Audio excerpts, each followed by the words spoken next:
It's only been 10 years since I started working in America, and I'm just about doing my first leading role as an actor. We have to keep in mind that if we fail to contain COVID-19, we will fail to grow our economy as well. Those who provide sanctuary to the Taliban should be talked to very strict. There's a lot of work to update the rules of the WTO to 21st century realities. When big names talk, they talk to the BBC.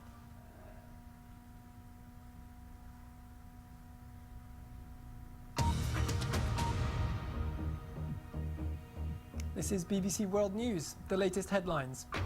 A virtual summit has ended with European Union leaders emphasising their wish to make sure the European Union gets its fair share of coronavirus vaccines. The challenges at the US-Mexico border have taken centre stage at Joe Biden's first presidential press conference.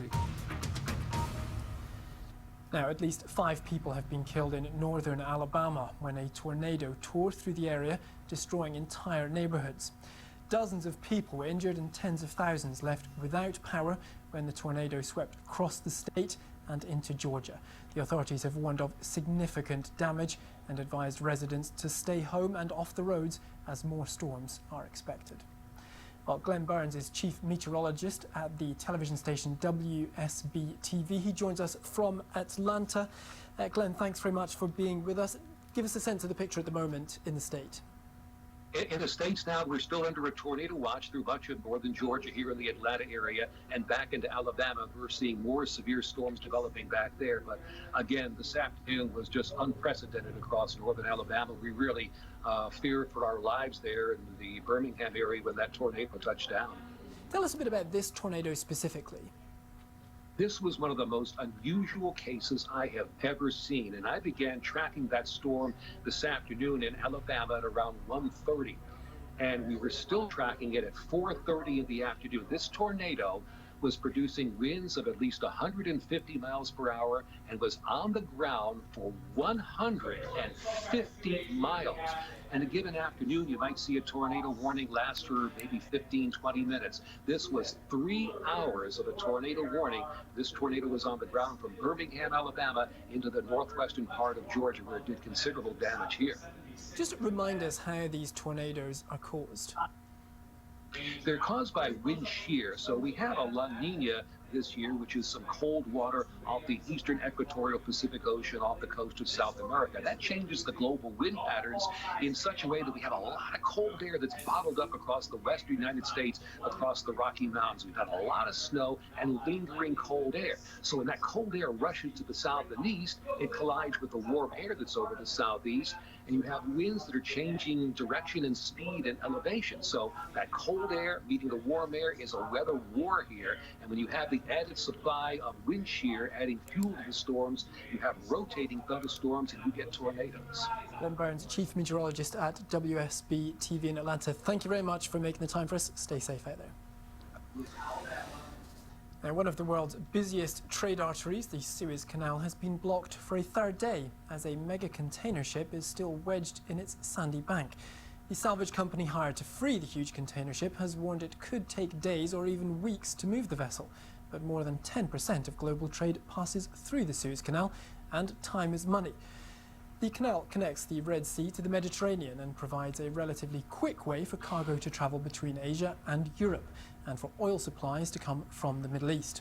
The alternative is a passage around the southern tip of Africa, which is thousands of miles further and can add more than a week to the journey time.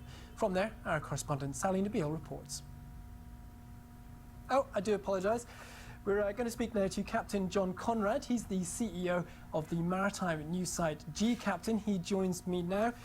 Captain Conrad, great to have you with us. Give us a sense of the scale of the issue here. I mean, we hear all these big numbers, but realistically, for the average person sitting at home watching this, what does this mean for them? The scale and the enormity of this situation is the critical question. I mean, the ship itself, people don't understand how big this ship is.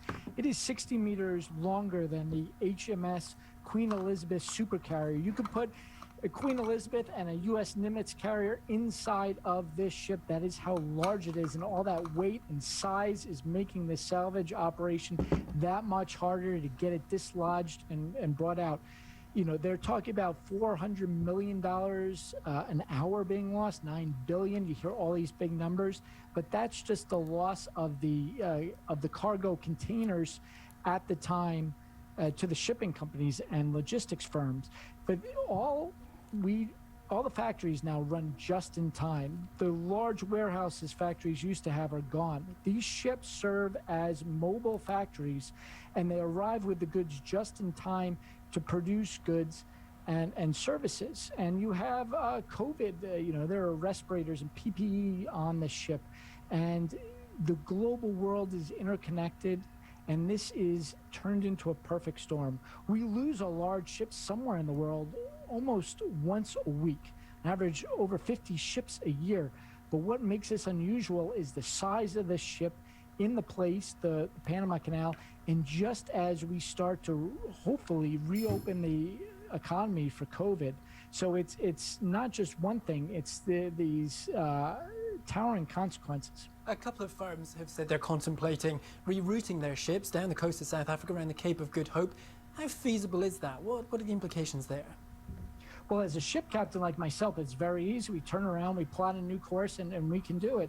It's about 3,500 extra miles, depending on the speed of the ship. Some of the container ships are faster, some of the bulk carriers and tankers are slower. Remember, this isn't just the container ships. You have soybean bulkers and cement and aggregate ships. You have tankers, and not just the full tankers trying to get out, but we got to get the empty tankers back in, because as we learned in the beginning of COVID, you can't just shut down the oil supply. That oil's got to go somewhere. It's got to go on these tankers. And military ships too, right? The U.S. fleet is now split between the Mediterranean and the Persian Gulf, and can't communicate with each other. So again, it's these domino, and as a ship captain, we really look at certainty, right? We can plan our course and our departures in time, and we can even plan the weather nowadays to be certain of our arrival. Well, the word of the day now is uncertainty. We're uncertain what's in these containers, what will be delayed, how long it will take. Are they going to reroute around Africa, or are they going to wait till Monday and hopefully at the next higher high tide hope that they can pull this off on Monday? Or are they going to wait the full weeks, or are they going to turn around now? These are the questions no one really can answer. And Captain Conrad, just very briefly, for the ship that's stuck in there, what does it need to do? Just wait till it's dug out?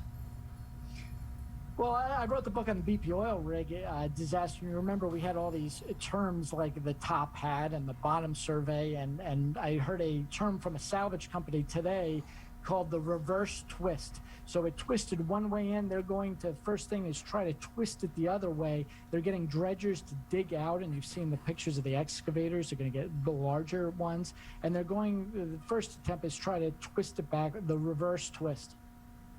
Captain John Conrad from the news site GCaptain, thanks very much for being with us. Really appreciate it.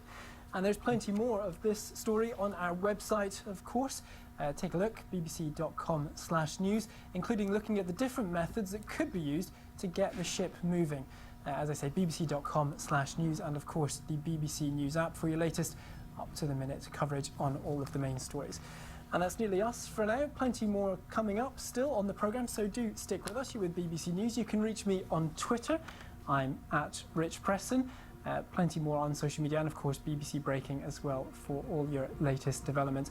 I'll be back in a few minutes with more of the latest headlines, and then we'll have a programme after the news, and then I'll be back at the top of the hour.